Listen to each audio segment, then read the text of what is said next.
Good evening. I'm Mike Perry. I'm the president of the Army Heritage Center Foundation. The foundation is the Friends Group for the U.S. Army Heritage Education Center, a component of the U.S. Army War College in Carlisle. The center's holdings are probably the premier collection on the history and heritage of the U.S. Army and its soldiers. It consists of both a library and a significant manuscript collection and photo collection. We'd invite you to attend the location. We are open to the public Monday through Sunday in the galleries. Reading rooms open Monday through Friday. The Army just opened up a new exhibit that looks at soldier art and comics as a way of soldiers expressing their true feelings that sometimes they will not relate to their commanders. But we would invite you to come visit. Tonight, we're pleased to have Chris Kolakowski back. He was with us about 2 years ago talking about the Philippines. Chris was born and raised in Fredericksburg, Virginia. He received his BA in History and Mass Communications from Emory and Henry College and his MA in Public History from State University of New York at Albany. Chris has spent his career interpreting and preserving American military history with National Park Service, New York State Government, the Rensselaer County Historical Society, the Civil War Preservation Trust, Kentucky State Parks, and the U.S. Army. He has written and spoken on various topics of military history from 1775 to the present. He has published 2 books with the History Press, The Civil War at Perrysville, Battling for the Bluegrass, and the Stones River and Tullahoma Campaign. I always mispronounce that. This Army Does Not Retreat. In September 2016, the U.S. Army published his volume on the 1862 Virginia Campaign as part of its sesquicentennial series on the Civil War. He is a contributor to Emerging Civil War blog and his study of the 1941-42 Philippine campaign titled Last Stand on Bataan was released in late February 2016. Tonight, he is here to speak on his latest book that looks at the India-Burma battles of 1943 and 1944. He is currently the director of Wisconsin Veterans Museum after serving as the MacArthur Memorial Director from September 2013 to December 2019. Chris, the floor is now yours. Thank you very much, Mike. It's great to be back, and I love being part of the great programs that you put on this evening. And it's wonderful to see some familiar names and see some folks taking the opportunity this evening to spend some time looking at a part of the war. To quote Earl Mountbatten, who was involved out there, when he would talk to the soldiers, he said, "You're not the forgotten front of World War II. Nobody's ever heard of you."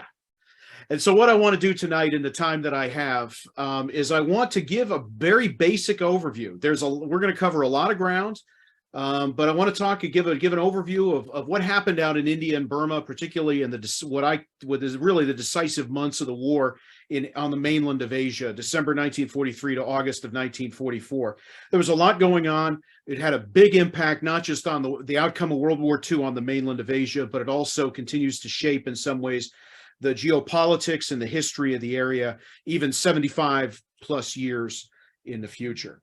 And so I'm going to go through the slides. Look forward to your questions at the end, and look forward to a great discussion.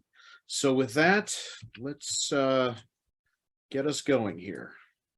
First of all, let's define where we are. It's always good to start with a map and start with geography. This is the China-Burma-India theater. You are about as far away.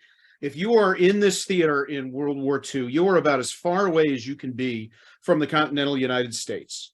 It is a vast, vast area. Here's China over here to the east. Of course, Japan is just at the very eastern edge of the map, the Philippines.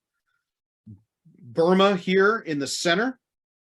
And then India, which was British India at the time. Today it's modern Pakistan, Bangladesh, and India itself, is right over here to the west. And then, of course, the Himalayas right here. I'm tracing with my cursor. Thailand, and then this is Vietnam, Laos, and Cambodia today. At the time, it was known as French Indochina. Since 1937, when the Japanese invaded China, they have conquered basically most of the eastern part, and certainly the northeastern part of China here. And then in early 1942, after the Pearl Harbor, the Japanese invade Malaya and secure and capture the Singapore, the port of Singapore, the largest surrender in the history of the British Army. I had relatives actually that were captured there, and then invade north into Burma. And one of the reasons that they do that is because China, the last land communication they have with the Allies is across the mountains right here from Kunming via what's known as the Burma Road into Burma, and then from there down to the seaport at Rangoon. Rangoon falls in March of 1942. The Japanese push north and conquer Burma and basically drive a wedge between the British base here at India, the Allied base really, and the Chinese forces here. In fact, if you look, and this is a geographic factor that is with us even to this day, Burma is very much the hinge between India and China. Now, the other thing I want you to think about is the vastness of this area, okay? And the way to do that is think about it on a map of North America.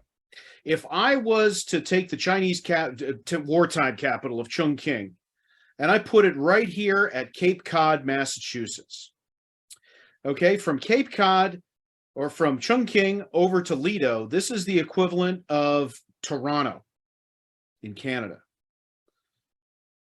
And then from here, actually, excuse me, Rochester, New York, right here is Rochester, New York. From here, the battlefront along the Indian frontier is, think of it as an arc stretching from Rochester, New York, up here at Lido, up in the northeastern part, all the way down to just east of Cincinnati, Ohio. So that's something to keep in mind. It's a vast area. As a matter of fact, northern Burma, the area I'm circling here with my cursor, is the approximate land area of Pennsylvania. Burma itself, including this long stretch down here, is the same land area as Texas. Getting back to our analogy, if this is Cincinnati up to Rochester, as soon as you go further west, Calcutta, right here, is in eastern Illinois. New Delhi is out in South Dakota. And Karachi, which is the main American port where most of the Lend-Lease will come in and most of the Americans will come in either by air or by sea to get into this theater, is way out in Utah. So, and Rangoon is just off the coast of Wilmington, North Carolina. So if you think about it in those terms, this is a very large area. We're talking a continental area, and that's something that needs to be borne in mind. So keep this in mind as we go forward.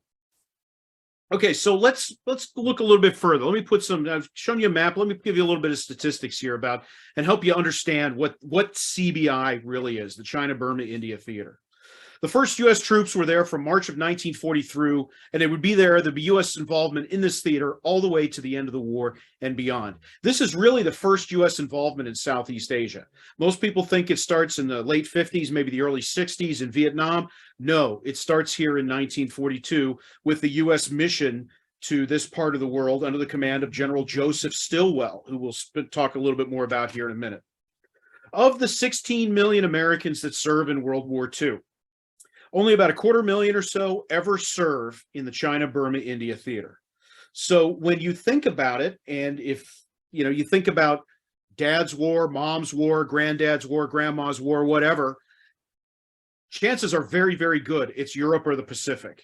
It's not the China-Burma-India theater. So that's something that should be kept in mind as well.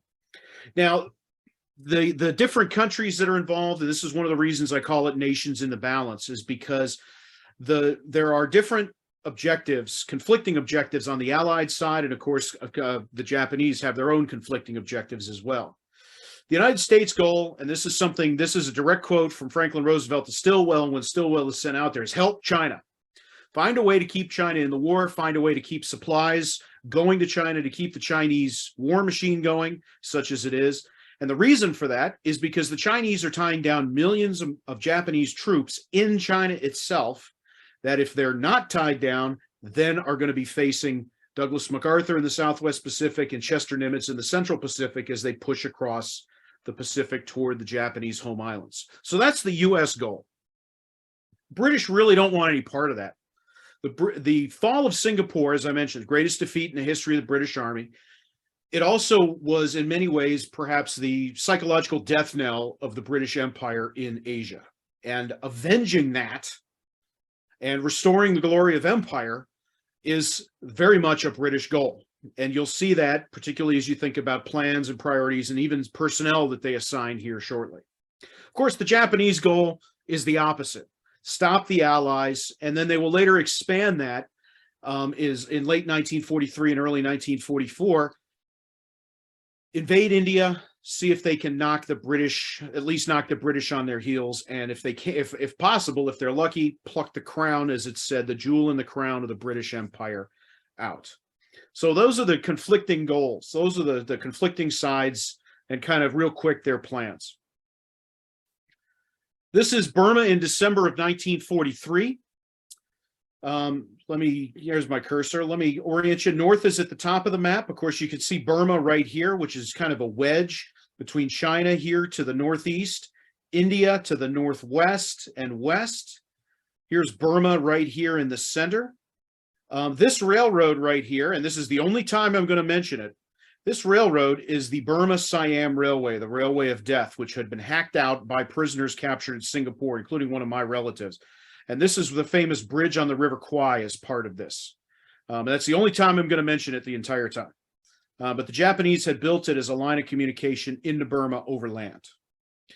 Japanese, as you can see here in the center, 15th Army with several divisions deployed, 56th, 18th, 31st, 33rd, and the 54th in reserve, along with the 2nd and 55th. Surrounding them, and those are over 100,000 Japanese, about 150,000 Japanese in the country. Surrounding them are allies on several different fronts. You've got 200,000 Chinese in China at the Salween River right here, this Chinese Expeditionary Force. You've got the Chinese Army in India right up here, 35,000 Chinese plus U.S. advisors plus U.S. support. We'll talk more about them in a little bit. Under General Stilwell. And then you've got the British 14th Army, 4th Corps right here at Imphal, and then down in the southern part at Chittagong is the 15th Corps.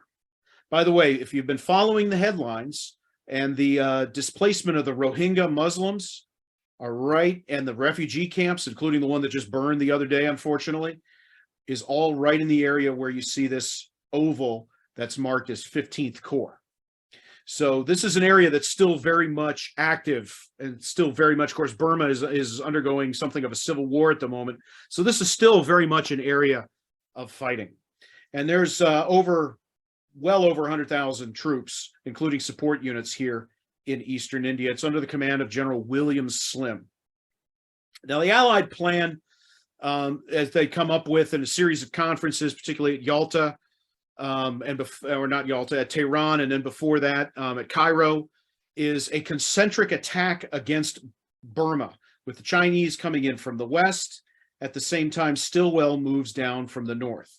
One of the things he wants to do, and this is a whole presentation in itself, is to move south, open the land communication to China. And you see this dashed line, the trace of the Lido Road? That's the road they want to build as the troops advance. It becomes known as the greatest engineering project in the history of the U.S. Army, and it successfully opens in 1945. British don't think it's possible, but Stilwell's convinced it can be done. And like I said, this is a whole presentation in itself. Incidentally, 60% of the 15,000 Allied workers on this road are Black troops in segregated units. And it is the largest single deployment of Black troops outside the United States in World War II, except for the 92nd and 93rd Combat Divisions. But again, whole presentation for a whole of the time. So, but keep this map in mind, because we're going to start zeroing in on the campaign. Stilwell's campaign up here, and then as well, some of the fighting 15th Corps is going to get involved with, fighting here at Imphal and Kohima, and the fighting here in northern Burma. That's our story, and you'll see how these campaigns will all intersect and all occur at the same time in the first few months of 1943. So let's lay we've set the stage a little bit. Let's put some cast of characters on there, if you will. Let's look at some of the key leaders. These are the two senior Allied officers in the China-Burma-India theater. The guy on the right is Earl Mountbatten. Well, he'll later be Earl Mountbatten. At this point, he's Lord Louis Mountbatten. He's an admiral, acting admiral. He had been sent out there to take command and create an Allied headquarters called Southeast Asia Command. His mission and his continued effort, as you can tell by the fact he's an admiral, is to launch amphibious invasions across the Bay of Bengal toward Malaya to liberate Singapore. They never have enough landing craft to do that. primarily because there are other operations that are higher priority around the world, such as Operation Overlord, the invasion of France, Anvil Dragoon, and even the landing at Anzio, for example. And so, as he will say later, we were fated to slog through the jungles of Burma. Mountbatten, by the way, is the adopted grandfather of the current king. And that's something that he has royal blood, ties to the royal family. And that's something that should be kept in mind. And then the guy to his left is General Joe Stilwell. We've already talked a little bit about him. One of the Army's Asia experts in 1941, kind of a forgotten figure today, unfortunately, but a very important figure when you think about United States involvement, particularly in China, but also in this part of the world. He's been out there since March of 1942. He has a tremendous respect for the Chinese as fighters, Chinese people in general. Has served several tours in China, either with the embassy or with the 15th Infantry in the interwar period. Friend of George Marshall, the Army Chief of Staff, and is really kind of the driving force and guiding light, if you will, for U.S. forces out in the China-Burma-India theater. And he is the official deputy to Admiral Mountbatten, and he will be in personal command of the campaign over the Lido Road to open the Lido Road. As he would say later, our job is to dig the hole and fill it in as we come through. That's basically what he describes the Lido Road campaign as. One of the other characters that's going to be involved in this is a guy named Ord Wingate, who is a British general who in 1943 had pioneered what he called long-range penetration. He had done it some other places, most notably in Kenya against the Italians, and takes 3,000 troops overland through what are thought to be impassable mountains and basically raises a lot of havoc in the Japanese rear in northern Burma. He's so impresses the Allied leaders. In fact, he shows up to an Allied strategy conference in this getup. And as Hap Arnold, the head of the Air Force, would say, we looked at this man and hell, he's serious. And so they decide to give him a lot of planes, they give him a lot of troops, and they expand his force from 3,000 to over 30,000 personnel. And we'll talk more about him as we go. But him and the Chindits are worth remembering because that's something that'll be a factor in all of this story as well. And then General Slim, we've already talked about a little bit. For my money, he is the titan of this period in the war in Asia, perhaps the best British general of the war. That is, that we can debate that in the Q&A perhaps, but he is an outstanding leader and one of the outstanding British soldiers of the 20th century.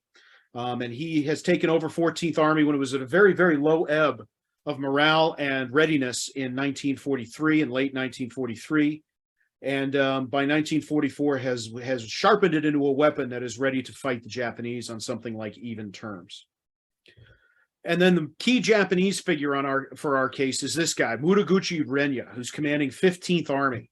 He had thought those mountains were impassable, but after Wingate's expedition in 1943, begins to agitate for an invasion of India. He views himself as kind of a world historical figure. He was commanding the regiment that was involved in the first action at the Marco Polo Bridge when the Sino-Japanese War broke out in 1937. He then was a division commander at the fall of Singapore. And as far as he's concerned, he can cap off a trifecta, if you will, by leading an invasion of India and turning the tide for the Japanese, which he ultimately will sell this plan to the Japanese government in early 1944. Frankly, they're looking for an opportunity for victory. If you think about how the war for Japan had gone since summer 1942, it had not been going well, and they're looking for a victory to turn it around. Muraguchi is promising that victory with an invasion of India, the March on Delhi, as Japanese propaganda would paint it. And we'll talk more about that as we go. But these are your kind of casts of characters, kind of your key leaders as we think about our story here tonight.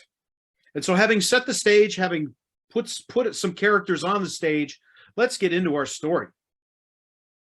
We're going to zoom in first, and we're going to focus on the Lido Road campaign with General Stilwell.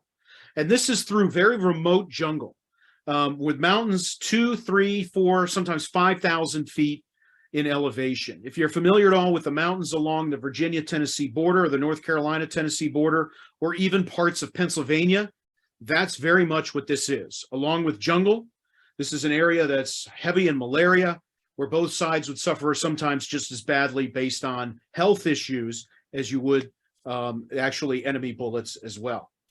And so the campaign's actually going to start right where I'm circling with my cursor in December, just around Christmas time, December 1943. And in a series of operations, Chinese troops assisted by Americans, and I'll show you some pictures of some of these people here in a minute, will advance first in fits and starts, first 15 miles to right here, and then they'll move down the rest of the Hukong Valley and secure it by early March. Supported at this point by American infantry, the famous Merrill's Marauders, 3,000 American volunteers, which become kind of the spearhead of General Stilwell. One of the things that needs to be noted about this is Stilwell's army at this point is primarily Chinese troops. Stilwell is given command authority over them, but as one of Stilwell's staff would later say, they realize that first and foremost, they belong to Chiang Kai-shek's army in Chongqing. And at the end of the day, they will have to answer to that government. And Chiang, even though it's denied to Stilwell, is sending messages back and forth urging caution. And so there's some question as to how much Stilwell's command authority really is over the Chinese. The Americans, it's no question. And that's why he uses the Marauders as a consistent spearhead. In fact, one of the best histories of Merrill's Marauders is titled The Spearhead. It's an outstanding, extremely detailed book about that unit. And he will use the Marauders to get around the Japanese flanks, first here in the southern Hukong Valley, at a place called Walloboom in March, and then later in March as well, down here in this area of just on the other side of what's a ridge known as the Jambu Bum, down here in this area, and move the front line very quickly by April down into the area you see here. His objective, get as far as he can before the monsoon rains, which are going to start about mid-May, and then rain 200 inches in this region until basically late September. The monsoon rains basically halt most operations. His objective, if he can get there, at the end of the day, is this town right here, Myitkyina. Key airbase, northern terminus of the railroad to Rangoon, but also a key way station on the way to connect a little bit further south the Burma Road. So if he can get to Myitkyina before the monsoon or shortly thereafter, that means his campaign will be a success and will set up the final opening of the road to China. And so by April, from December to April, he moves in this direction. As you can see here, it's an advance of about 50 miles. May not look great on a map, but when you consider the terrain, when you consider the forces involved, and the fact he's fighting one of the finest Japanese divisions American forces face in the war, this is quite an achievement. And that's something that should be kept in mind. Here's a few of the troops. I said I'd show you some of the pictures. Here's some Chinese tankers with U.S. tanks, U.S. Lend-Lease tanks. Here's General Stilwell with several of the Chinese generals at the training. They would train them up. These were Chinese that had retreated into India. Some of them had been flown over from China, equipped with U.S. and British equipment, and then sent into combat under General Stilwell's command. And you can see some of them here pushing through Burma jungle.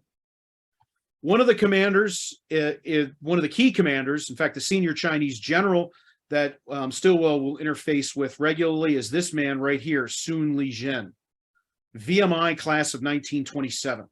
He had shown up there on a scholarship that the U.S. had created out of the Boxer indemnity that had been paid by China after the Boxer Rebellion. And that's General Sun there. In fact, if you go to the VMI Museum in Lexington, you can see his uniform on display. He's quite a well-known graduate of the Virginia Military Institute. So, but that's a little bit about Stilwell's army here. Here's some of the Marauders. I could show you a lot of pictures. I could do a whole presentation on Merrill's Marauders.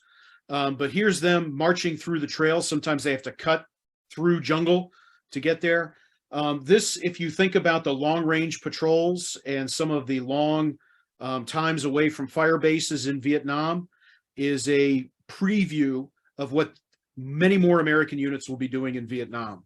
And that's something that's something worth considering. As I mentioned, first U.S. involvement in Southeast Asia. But this is the Marauders here on the trail. By the time most of these Marauders come off the line in the summer of 1944, most of them will have marched 750 miles. And so that's something that should be kept in mind. These are outstanding troops. And there's, like I said, a whole presentation in itself. But Merrill's Marauders, when people think of World War II in China, Burma, India, usually one of the two things they come up with is the Flying Tigers, which is Claire Chennault's Air Force in China, or part of it, or Merrill's Marauders.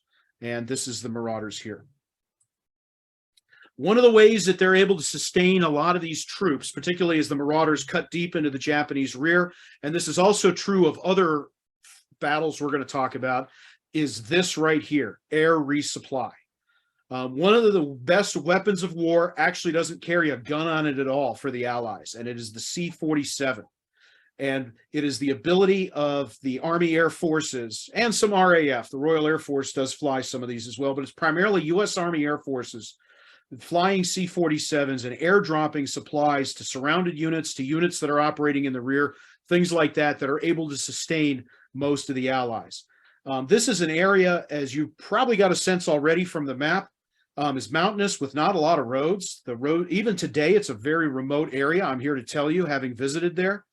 And so air is one of the best ways to communicate and to keep troops supplied. So I wanted to show that dramatic picture to put a fine point on it. Now, while all that's going on, Slim's front and Slim and Mutaguchi are going to start to fight a series of battles in India. Remember, I pointed out the 15th Corps. Mutaguchi decides to invade India in March of 1944, but he decides, as part of it, to launch a preparatory, hopefully distract Slim and damage part of Slim's army with the 15th Corps down along in the southern part, far southeastern part of India, again, where the Rohingya refugee issue is today. And so that touches off what's known as the admin box battle. The Japanese will attack.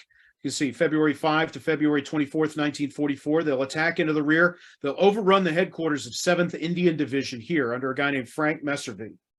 And Messervy, they will think he's gone, but his brigade commanders, 89th, 33rd, and 114th, will assume a hedgehog defense and basically decide among themselves, until we figure out where Messervy is, we'll coordinate amongst ourselves. Tremendous case study in leadership, teamwork, and what happens and how you should respond when your higher headquarters goes off the air. Messervy is able to be found. He joins the admin box, the supply area right here at Sinswaya, and then commands basically a siege for the next 2+ weeks of rear echelon troops, plus tanks, plus reserve troops, plus other troops that are able to be scattered up.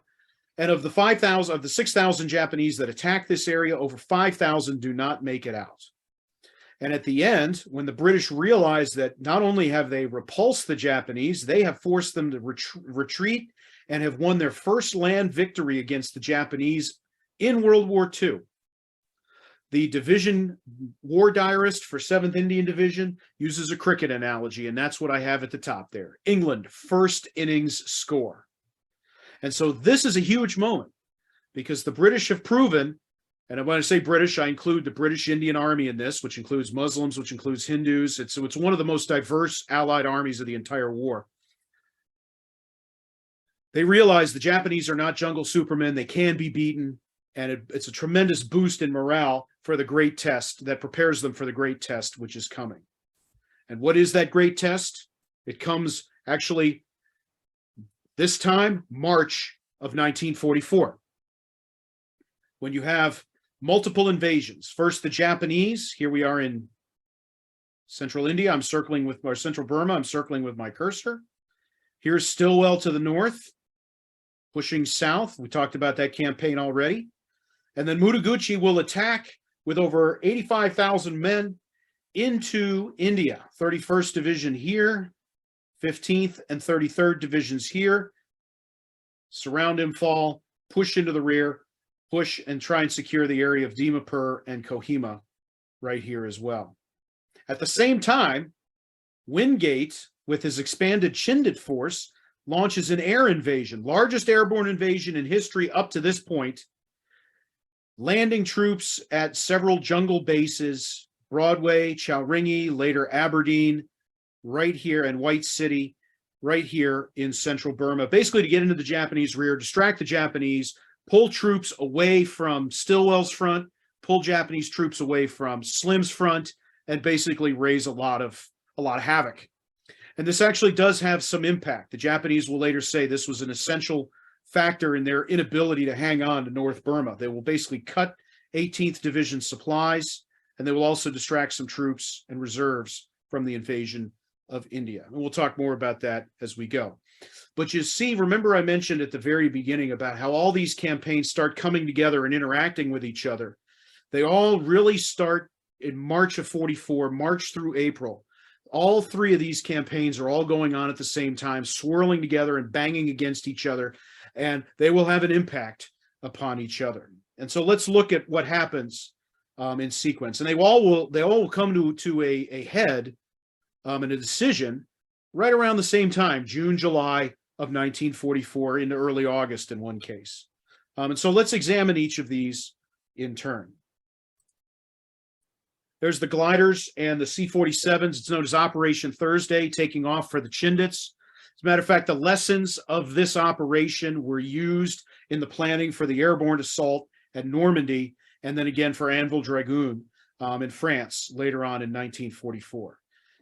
Double toe gliders, because of the experience here, they decide to use single toe elsewhere. That's a whole presentation for a whole other time as well. The Chindits get into action. They'll build air bases behind Japanese lines. They can't do it without U.S. equipment. This is an American engineer, aviation engineer, 900th Field Unit of the U.S. Army Engineer Corps, grading a airstrip at Broadway, the Broadway landing area. Here's Wingate on a visit to Broadway talking, and here's his advisor, Colonel Francis G. Brink, U.S. Army, who had done a lot of jungle training and gotten a lot of the equipment and was an essential liaison to the U.S. And then one of the other things, Wingate had to leave a lot of his wounded behind in 1943, but thanks to the American light planes in 1944, they are the liaison planes. They are able to get wounded out. And these liaison planes, and to an extent the C-47s, will play the same role for the Chindits in 1944 that the Hueys will, more familiarly for many of you probably in Vietnam, in 20 years later. And incidentally, it's during all this that the first helicopter rescue medevac in history happens in April of 1944, which is immortalized today at the National Museum of the U.S. Army. And so next time you're down there, if you get a chance to visit there, this is the context for that exhibit. So, but the Chindits get to work, and they, as I mentioned, have an impact on the Japanese. Meanwhile, the Japanese launched the March on Delhi right around March 15th, so about 10 days after Wingate's invasion. Here's Japanese troops on the Burma border. You get a sense of the terrain. Here's Mutaguchi and many of his generals and division commanders, at least two of whom will not survive the campaign. And then right up here, one of the things that makes this campaign interesting or unique compared to many other Japanese invasions is the political aspect. The Japanese had recruited the Indian National Army out of captured Indian soldiers who had been captured at Singapore. And they were under the command of the overall leadership of the Provisional Government of India under this man here to the right. That is Subhas Chandra Bose, who remains a figure of some admiration here in India today for being an Indian patriot, even though he's fighting on the side of the Japanese. As far as he's concerned, he wants to liberate India from the British. He had a falling out with Mahatma Gandhi, who, yes, that is Mahatma Gandhi there. This is a pre-war picture. Gandhi wanted a nonviolent approach to throwing the British out. Bose planned on and wanted more direct action. And now he's got his chance, is to take, and there's going to be INA, Indian National Army troops that will accompany the Japanese, partly to raise the Indian flag, but also partly to try and induce the British Indian Army units to defect. They're not successful, but nonetheless, from a political standpoint, it's very important. And Bose today is still an honored figure in India. And in many ways, to understand India's concept of itself today, you have to understand Bose and the Indian National Army, which again is a whole presentation for a whole other time. But that's the March on Delhi there. Modern view of the terrain. I took this picture in 2018. One of the things that Mutaguchi is counting on is he's counting on capturing British supplies at Imphal and Kohima. He's also counting on driving beef on the hoof. But as you can tell through terrain like that, the beef doesn't last very long. The cattle, most of them will die of starvation by early April 1944. So that's something, from a logistics standpoint, very quickly, the Japanese logistics begin to break down. They begin to break down for the other reason is they don't capture Imphal and Kohima either. This is the retreat to Imphal, 4th Corps retreating here to Imphal in the center. I'm circling with my cursor. 17th Indian Division from Tiddim all the way to Imphal is 164 miles. They're cut off by the Japanese. They make it almost without loss, sustained by air supply and 23rd Indian Division fighting their way to break them open. This is a forgotten epic in history, and it rivals, in my mind, the retreat from the frozen Chosin back to Hungnam in 1950 for the Americans. It's just a tremendous, tremendous thing. But the Imphal plain with its airfields remains held by the British. And so the Japanese fail to capture their objective in the first rush, and they have to lay siege to the place. And very quickly, they begin to lose their combat power. At the same time, 31st Division advances and surrounds 2,000 men, the British garrison here at Kohima. Mutaguchi had wanted to strike to the main British base here at Dimapur, about 30 miles away through the Nichugard Pass, but had been ordered not to by his superiors down in Saigon. Had he done so, he would have cut the rail line that supplied Stilwell's army and also supplied the airlift over the Himalayas, the hump, to China. And that would have really made a difference. That would have sent shockwaves from China all the way around the world in many ways. But instead, they are prevented from doing that, but do lay siege here to Kohima. And the British will now have to fight. British reinforcements streaming into Dimapur will have to fight their way first to Kohima, 30 miles, and then another 80 miles down to Imphal to open up and relieve 4th Corps. About 155,000 Allied troops are here in Imphal, and as I mentioned, about 2,000 here at Kohima. And they're holding this area, Kohima Ridge. This north is to the left. East is at the top. This is the road to Imphal. I'm tracing here with my cursor. And then right here it turns and becomes the road to Dimapur. The British will start by holding all of the areas that you see dashed, the dashed hills, the dashed sections of the ridge. Japanese will start attacking them on April 5th. Over 13 days, from April 5th to April 18th, they will bash the British perimeter. And ultimately, by the night of the 17th, they will push it back basically to the area of Garrison Hill, this area right here with the bungalow where the district commissioner, the British district commissioner lives, and this general hospital spur right here. They will control the rest of the map. And I want you to notice on the map, if you look just up past Garrison Hill, you'll see the Japanese had also swung in around behind and were trying to push up the hill this way. And you'll notice the club and the tennis court. The club was a machine gun nest for the 4th Royal West Kent Regiment, and the tennis court for 6 weeks will be the front line, with the Japanese on one side of the court and the Allies on the other side of the court. And that is, I've studied a lot of military history. That is a unique landmark on a battlefield, as far as I can tell, is back and forth, lobbing grenades, literally lobbing grenades back and forth across the tennis court. And that's probably one of the most famous parts of the Battle of Kohima. This is what the ridge looked like before the battle, taken from the same perspective I just showed you. So Garrison Hill and the environs I just showed you are right where I'm circling my cursor right here. Japanese will come up with the foreground and come in from the right side of the image and will force the British back. Basically, the area I just showed you is what I'm circling here with my cursor. On the night of the 17th, as far as the commander, Colonel Richards, and his garrison are concerned, they are not going to see the next morning. As a matter of fact, one of the soldiers turns to Colonel Richards and says, "Sir, can I ask you a question?" "Yes, of course." "When we die, is that the end, or do we go on?"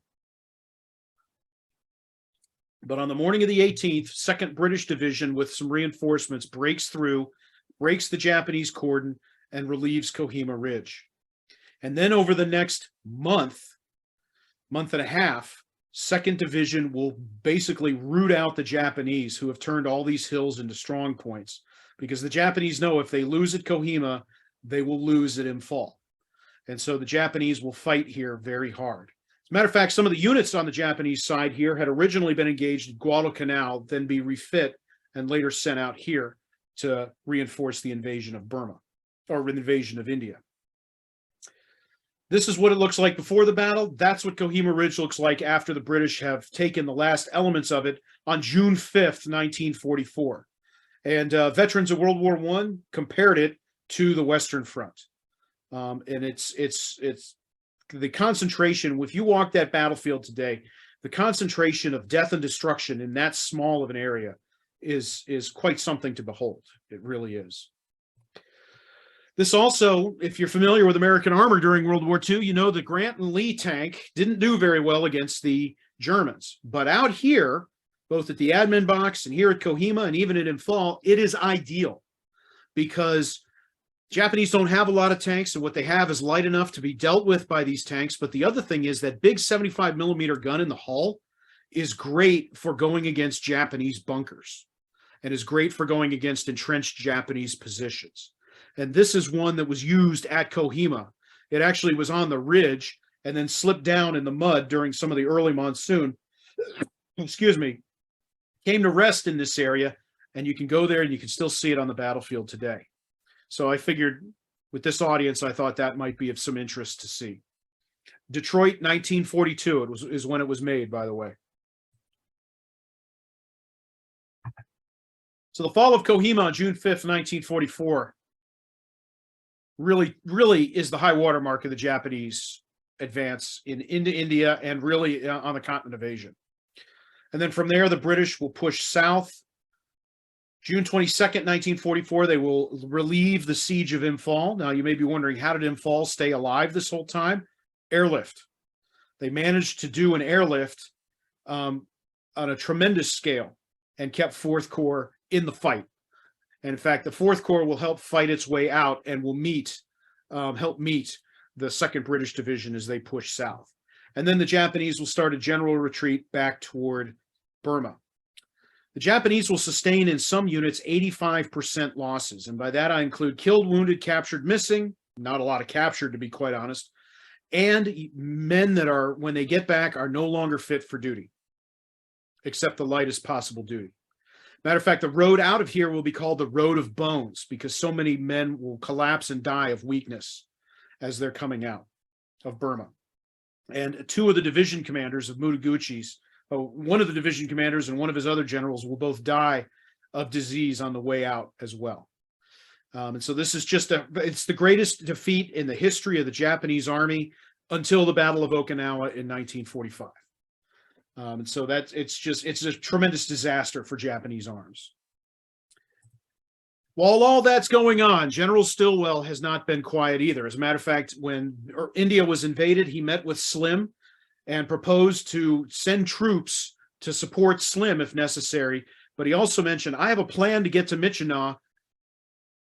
If I send you troops, I'm not going to be able to do that. Slim said, go do what you need to do. I'll be fine. And so this, using the Marauders as a spearhead, they'll come over the 6,000-foot Kuman Range and move south to Michina and secure the airfield on the 17th of May. They'll lay siege to the city, try and assault it a couple times by storm without success. They'll lay siege to the city and then try again in July. And finally, Michina will fall on the 3rd of August, which will end Stilwell's campaign with success. I want you to note Mogong here as well, because the Chindits are going to help in this success, because you'll notice Stilwell, most of Stilwell's army is just off the map over here where I'm circling with my cursor. And he's kind of hung out the Marauders and some other Chinese troops here at Michina. And they have to secure Mogong and this area where I'm circling with my cursor to open a land route and really put the besiegers at Michina in a good logistical footing. And who does that? The Chindits are a big part of that. And this is the Battle of Mogong in late June of 1944. This is Mad Mike Calvert here, Mike Calvert of the 77th Brigade, who had been involved in all of Operation Thursday Outstanding soldier. And by the way, as point of fact, if any of you are familiar with the British actress Joanna Lumley, that is her father that I'm circling with my cursor.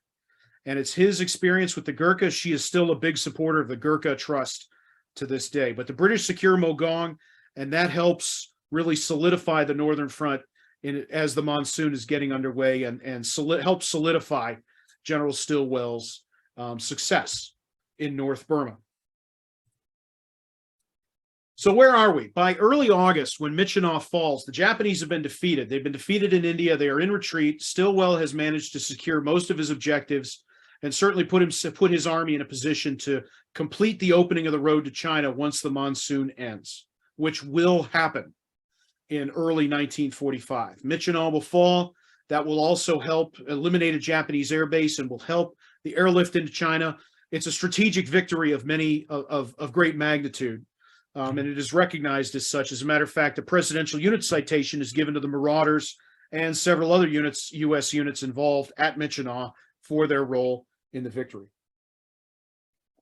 As I mentioned before, the invasion of India, which ultimately fails and is a presentation in itself, is the high watermark of Japanese advance. And as Bose and his men fall back out of there, Subhas Chandra Bose sends a radio to India. And it provides actually one of the legacies of this campaign, because he sends a desperate message to Gandhi. Gandhi never got it. He was in prison. But the father of the nation, will you help us in our hour of need? And that's the first time anybody called Mahatma Gandhi the father of the nation. He is now enshrined as such in the Indian Constitution. And that's a legacy of this campaign and of Bose. And that brings me to my third point. Influences Asian geopolitics to this day, helped decide the war in Asia. The Japanese, from their retreat at Imphal and Kohima, will not end until the war's surrender. Slim will win some great victories. The weapon he forges in the battles of 1944 will prove to be very sharp in 1945, and I argue wins the last victories of the British Empire. 2013, Kohima and Imphal were named some of Britain's greatest battles by the British Army Museum in Chelsea, and that's worth pointing out. And then two of the other legacies of these campaigns are worth mentioning. Merrill's Marauders is folded into the 475th Infantry Regiment, which later helps open the road to China. And then after the war will be redesignated the 75th Ranger Regiment in the 1950s. And some of the symbology of the 75th Ranger Regiment is drawn directly from the Marauders.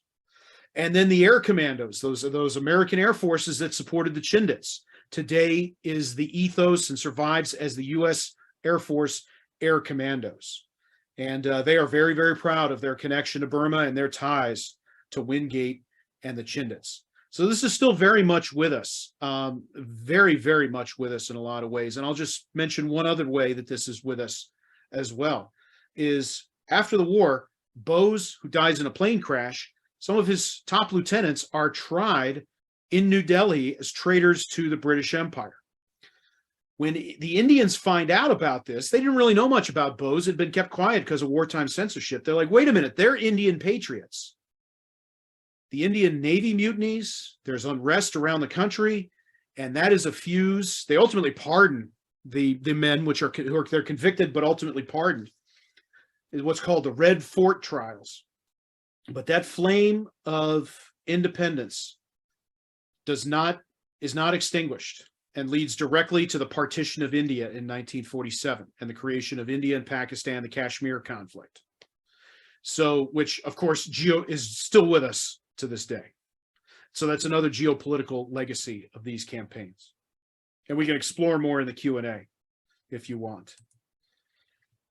This is the epitaph on Kohima. I think it's one of the most moving inscriptions on any monument I've ever seen on a battlefield. When you go home, and this is in the cemetery there where the British dead from that battle are buried. When you go home, tell them of us and say, for your tomorrow, we gave our today. I'll let you ponder that for a moment.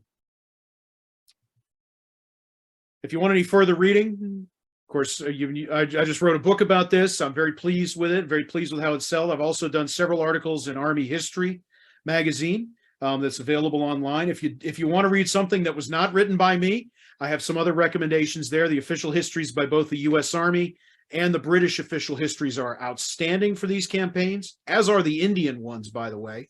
And then Barbara Tuchman, of course, Stillwell and the American Experience in China is a classic as well. We've covered a lot of ground tonight. I've basically distilled 8 extremely eventful months into about 40 to 45 minutes. And I anticipate there's going to be a lot of questions. I've covered a lot of ground, but thank you for hanging with me. And thank you for your interest in what really is an overlooked and underappreciated part of the war that needs a brighter spotlight on it. And so with that, that concludes my presentation. Mike, I look forward to any questions that you may have, or that the audience may have too. You need your slides, or you want to shut down your slides? I'm going to do that. Okay. There we go. I'm going to take the first question. You've talked about the British and the American appreciation of this campaign. I don't know if you're fluent in Japanese, but how do the Japanese depict this campaign in their history?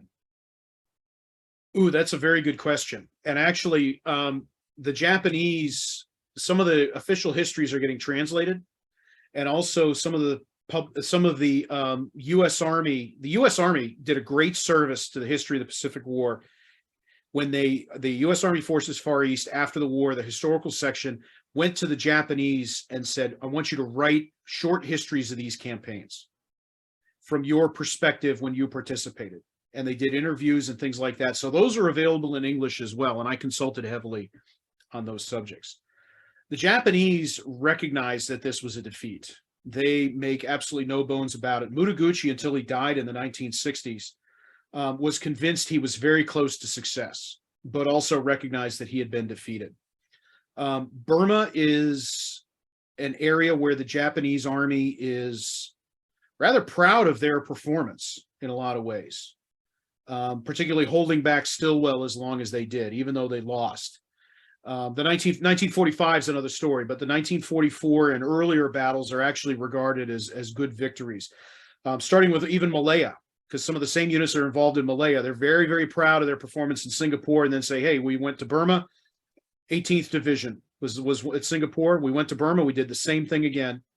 And, so there's actually it's actually regarded rather positively. This question comes from Joe. It's not directly related, but where did they pull their supplies from, and did the flying of the hump influence their logistics? Absolutely. Absolutely. Most of the supplies are Lend-Lease that come by ship from the U.S. East Coast around Africa and then into Karachi. That's why I pointed out the port of Karachi on the map. And then they come across India, sometimes Bombay too, and some other Indian ports. And then they come across by rail through Dimapur to the airfields in northeast India around Lido. And then from there, they're flown across the hump. So it's a very long logistics chain that gets to that aircraft. And that's why Dimapur is so important as a potential objective for the Japanese, and why the Allies were very sensitive about any threats to Dimapur, is because you cut that rail line and the hump airlift dries up real fast for lack of supplies. But yeah, the vast majority is American Lend-Lease that is shipped literally halfway around the world from the East Coast. Okay. This question comes from the unknown questioner. How much did the B-29s have an effect on the Burma campaign? Any? Ooh, that's a very good question. On the Burma campaign itself, not much. But having said that, one of the priorities for supplies over the hump in early 1944 is gasoline and construction materials for B-29 air bases in central China, from which they will fly operations and bomb Japan intermittently starting in June of 1944. The B-29s are, the way the B-29s are set up as 21st Bomber Command, they're actually under the direct control of Washington, of Hap Arnold in Washington. So Stillwell doesn't have control of them. Mountbatten doesn't have control. Lord knows he tries to get them. None of the local American Air Force commanders have control either. So they're kind of doing their own thing. And when they're not in China bombing Japan, they're flying out of India and bombing places like Singapore. They're bombing the oil fields in Sumatra. They're bombing Bangkok, Rangoon. They're striking at strategic targets. So they have an indirect effect. They're there. They're kind of happening in the background, but they're also kind of fighting their own war while the ground war is happening. And this question comes from Curtis. Do we know how the Chinese think about this campaign? That's a great question. And it's a complicated question because it depends on where you are in China. The Taiwanese regard this campaign because the Republic of China, which retreated to Taiwan during the Chinese Civil War, they regard this campaign very, very positively. They actually have in the last few years been doing restoration on the Republic of China cemeteries from the dead of the campaign in northeast India. The People's Republic, as far as they're concerned, the Chinese that fought there fought for the wrong side. They were fighting for the wrong Chinese government. So they tend to downplay, ignore. Matter of fact, one of Stilwell's division commanders dies during the Cultural Revolution as an enemy of the state. So that should tell you something there. At the same time, the U.S. headquarters in Chongqing, Stilwell's advanced headquarters, has been turned into a museum. And there's an institute there that awards scholarships to Chinese students.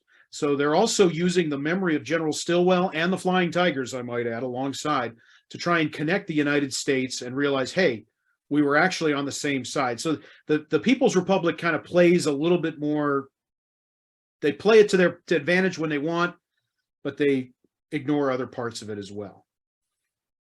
The Chindan Air Force was a composite unit. It had bombers, it had with supplies. How does that, I don't want to throw you in modern doctrine, but looked at air expeditionary forces today. Have you ever looked at that? It's funny you mention that because I actually, for Air University, I did an article for their Journal of Indo-Pacific Affairs looking at Burma as an example of the value of air transport. Okay. And the 1st Air Commando and their operations is a tremendous case study about expeditionary air forces and kind of a small task force combining bombers, fighters, transports, many different aircraft, kind of a mini air force and what is possible, particularly if you have intrepid ground troops to assist. So yeah, I think that's one of the reasons I think this deserves far more attention, is that deserves a lot of study. Okay. You and I talked beforehand about the Rohingya and the challenge they have today. How did this campaign play out for them? And what effect did it have on them? They greeted the British as liberators. One of the things that happens in Burma, and you see it after the war, and it still plays out some today, is the Japanese, when they invade, the ethnic tensions, because the British regime's thrown out, and the Japanese ally with the Burmese, which are from southern part of the country.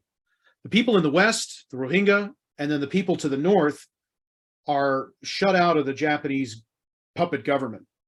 And so they ally with the United States, the Kachins, the Karens, some of the others. Those ethnic tensions, which are stoked in World War II, remain after the war. And that's why you see some of the periodic civil wars that have broken out since 1948, which this one is today. They were on the side of the British. And again, those tensions continue to be inflamed today. In closing, what would you like to tell us in closing for tonight? This is an overlooked part of the war. These are compelling stories. And as we've touched on both in the Q&A and even before, these are stories that are highly relevant.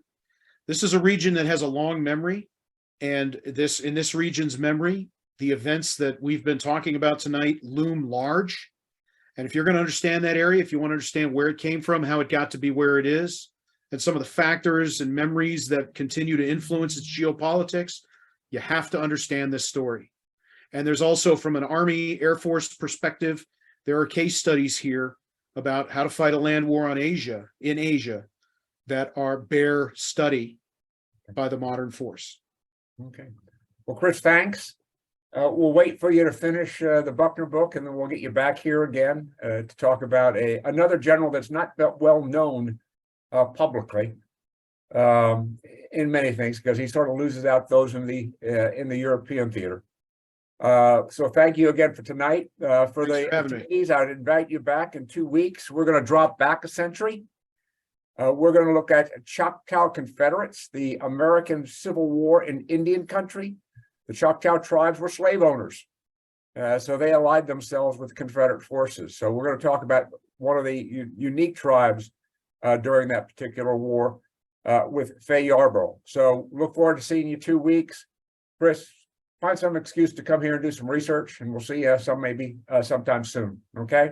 Thank you. Sounds good, Mike. Thanks. Okay. Have a good night. You too.